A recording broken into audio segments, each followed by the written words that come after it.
امریکہ اور اسرائیل کی ایران سے جنگ، ایران اور خلیجی ممالک کے درمیان کشیدگی میں کمی پاکستان کی اولین ترجیح ہے۔ وزیر اعظم ہاؤس میں پارلیمانی لیڈر اور سیاسی جماعتوں کے سربراہان کو سیکیورٹی صورتحال پر ان کیمرہ بریفنگ۔ وزیر اعظم نے مشرق وسطیٰ کی قیادت سے رابطوں پر اعتماد میں لیا۔ پی ٹی آئی اور تحریک تحفظ آئین پاکستان نے اجلاس میں شرکت نہیں کی۔ امریکہ اور اسرائیل کے ایران پر 5ویں روز بھی حملے جاری۔ اسرائیلی فوج نے تہران میں وسیع پیمانے پر حملوں کی نئی لہر شروع کر دی۔ تہران میں ایرانی لڑاکا طیارے کو مار گرانے کا دعویٰ۔ اصفہان میں ایرانی بیلسٹک میزائل تنصیب کو نشانہ بنایا۔ امریکی سینٹرل کمانڈ نے ایران کی آبدوز سمیت 17 بحری جہازوں کو تباہ کرنے کا دعویٰ کیا ہے۔ سری لنکا کے قریب ایرانی بحری جہاز ڈوب گیا۔ سری لنکن بحریہ نے جہاز پر 101 افراد کے لاپتہ اور 78 کے زخمی ہونے کی معلومات کو غلط قرار دیا۔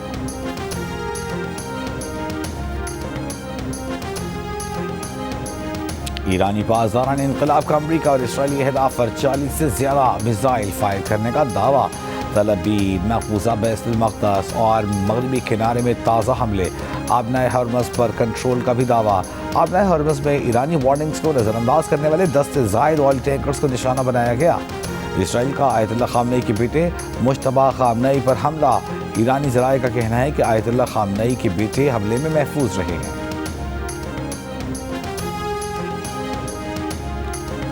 آیت اللہ خامنئی کے بعد ان کے ہر جانشین کو نشانہ بنائیں گے۔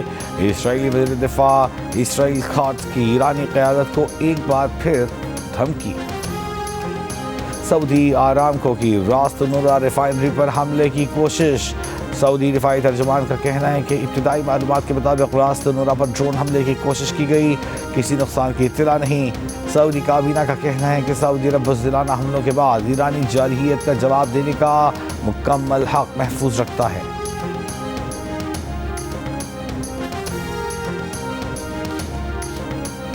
سعودی عرب کی پاکستان کو بحیرہ احمر میں واقع بندرگاہ ینبوع سے تیل سپلائی کرنے کی یقین دہانی۔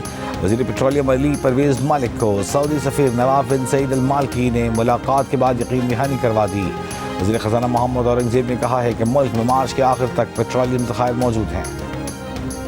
پاکستان کے افغانستان کے اہم ترین بگرام ایئر بیس پر کامیاب حملے میں ایک aircraft hangar, 2 warehouses تباہ۔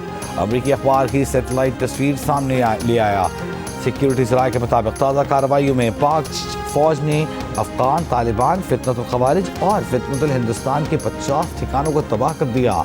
چمن سیکٹر میں کارروائی میں 1 افغان طالبان دہشت گرد ہلاک، 3 زخمی حالت میں گرفتار۔ ریٹائرڈ بریگیڈیئر راشد نصیر کی پاکستان مطلوب یوٹیوبر عادل راجہ کے خلاف برطانوی عدالت میں ایک اور کامیابی۔ برطانیہ کی کورٹ آف اپیل نے راشد نصیر کے حق میں ہائی کورٹ کے فیصلے کے خلاف عادل راجہ کو اپیل کی اجازت دینے سے انکار کر دیا۔ حکم امتناعی جاری کرنے کی اپیل مسترد۔ لندن کورٹ آف اپیل کے فیصلے سے کیس مکمل طور پر ختم ہو گیا۔ اور دورہ بنگلہ دیش کے لیے پاکستان ون ڈے اسکواڈ کا اعلان۔ Babar Azam, Saim Ayub drop. Shaheen Shah Afridi one day international team کی قیادت جاری رکھیں گے۔ اسکواڈ میں صاحبزادہ فرحان، سلمان علی آغا شامل۔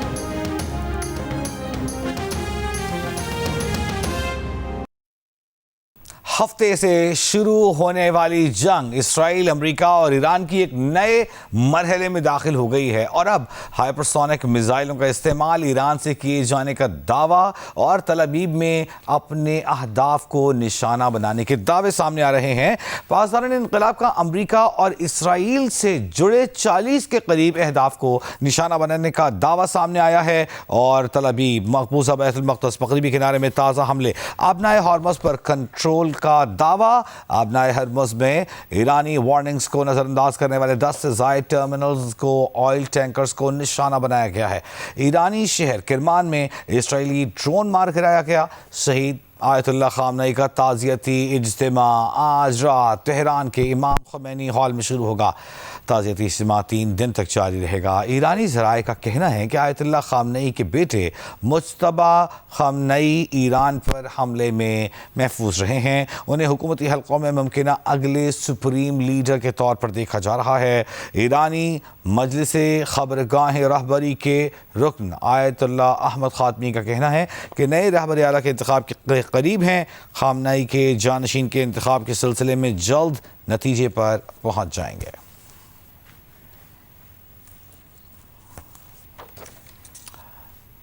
اور 2 دن پہلے ہم نے آپ کو خبر دی تھی کہ سعودی عرب میں آئل ریفائنری، بلکہ دنیا کی سب سے بڑی آئل ریفائنری آرامکو کی راس تنورہ ریفائنری پر حملے کی کوشش کی گئی، اور سعودی دفاعی ترجمان کا بھی کہنا ہے کہ ابتدائی معلومات کے مطابق راس تنورہ پر ڈرون حملے کی کوشش کی گئی تھی، جس میں کسی نقصان کی اطلاع نہیں ملی۔ سعودی کابینہ کا کہنا ہے کہ سعودی عرب بزدلانہ حملوں کے بعد ایرانی جارحیت کا جواب دینے کا مکمل حق محفوظ رکھتا ہے۔ ولی عہد شہزادہ محمد بن سلمان نے ویڈیو لنک کے ذریعے کابینہ اجلاس کی صدارت کی، اور کابینہ نے خطے کی صورتحال، علاقائی اور بین الاقوامی سلامتی استحکام پر اثرات کا جائزہ لیا۔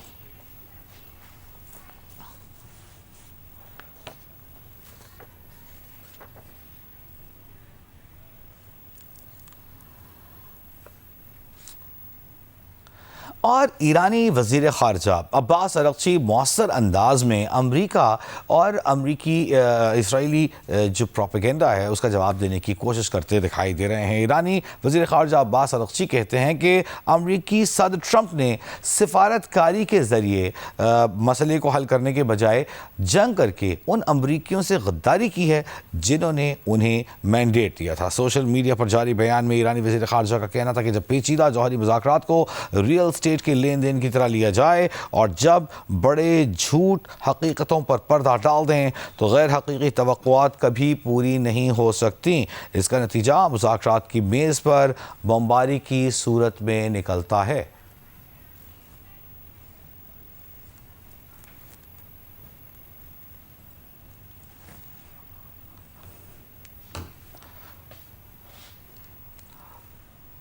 اور ایران کے اوپر کیے جانے والے اسرائیلی اور امریکی حملوں کے بعد ہفتے کے روز یہ حملے شروع ہوئے اور جوابی کارروائیوں کا سلسلہ جاری ہے۔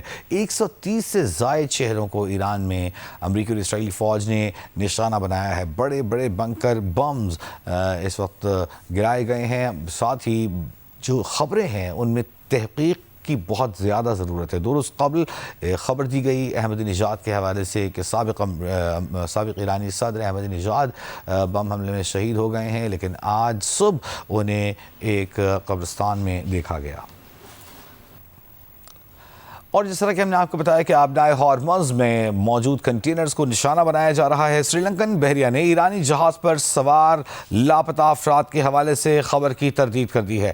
ترجمان سری لنکن بحریہ کے مطابق 101 کے لاپتہ ہونے اور 78 افراد کے زخمی ہونے کی معلومات درست نہیں ہیں۔ 32 زخمیوں کو ریسکیو کر کے اسپتال منتقل کیا گیا ہے، جبکہ سرچ اینڈ ریسکیو آپریشن جاری ہے۔ یاد رہے کہ امریکہ کی جانب سے دعویٰ کیا گیا تھا کہ ایک ایرانی بحری جہاز کو سری لنکا کے نزدیک تباہ کر دیا گیا ہے اور 101 افراد کے لاپتہ یا انتقال کر جانے کی خبر تھی، لیکن اب سری لنکن بحریہ نے تصدیق کی ہے۔ ان کا یہ کہنا ہے کہ بحریہ کے 101 کے لاپتہ ہونے اور 78 افراد کے زخمی ہونے کی معلومات درست نہیں ہیں۔